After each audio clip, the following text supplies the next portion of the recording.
Students, in today's commerce class, we are going to see Unit 2 Financial Markets under the Chapter 5 Capital Market, New Financial Institutions.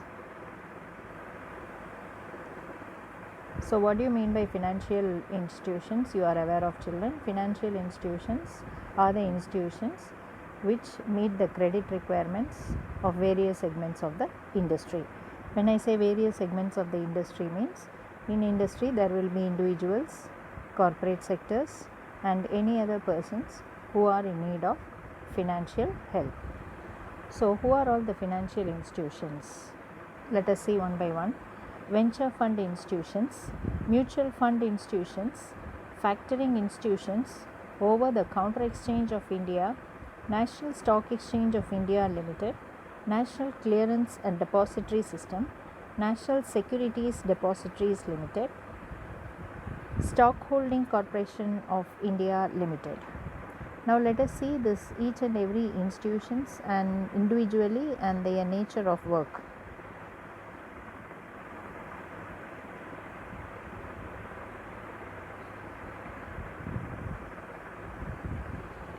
First institution, venture fund institution. So what does this venture fund institution do? Means this institution is specially designed to fund new and innovative project ideas. That means if anybody wanted to start a business and if that business people is having an innovative ideas that is new, it must be new and the project must be very much innovative, and such business people can approach this venture fund institutions for financial help. Now, who all are the institutions which provide for such type of business? Means Industrial Finance Corporation of India, Industrial Development Bank of India, Small Scale Industrial Development Bank of India, Technology Development and Infrastructure Corporations of Limited. So these are some of the other institutions that help for venture fund institutions. You have other institutions also who are very much famous organizations like L&T, that is Lazar and Tubro, Lanco, Grammon, JP. So these are all another few examples of venture fund institutions. Next you see, children, mutual funds. So what is this mutual fund and how does this mutual fund works? Mutual fund, it channelizes the savings of the small investors into productive investments. So that is why they are called as mutual fund. So small investors, if at all they wanted to purchase the shares, they may not have enough money to purchase the shares, isn't it not? In that case, they can pool their financial resources in any one financial institutions which have this scheme, that is mutual fund scheme, and then when they get sufficient amount which is enough and more to buy the share, then the bank itself on behalf of the person who is a member of mutual fund will help to invest in such large companies, and this person also can become the shareholder of large companies. So mutual fund investment will enable anybody to become the shareholders of large funds. So let me tell you some of the institutions who are following the schemes. So LIC, Unit Trust of India, State Bank of India, Canara Bank. So all these institutions have mutual fund schemes. Next you see factoring institutions. So what is this factoring institutions? Factoring institution is another type of institution, okay, through which financial helps can be extended. Now what does factoring institutions do? They act as a factoring agent. So factoring agent mean to whom they act as a factoring agent, mean to a company. This is nothing but an agent business relationship only. Now for example, the chart will clearly explain to you, children, that is what the factor does. The factor buys the accounts receivables from the company. You got me, students? From the company it receives accounts receivables. That means what? That means for a company, if it sells for credit sales, it will have book debts, isn't it not? Now what this agent will do, it will buy all the invoices from the company. When it buys the invoices, it pays 80% of the invoice value to the company.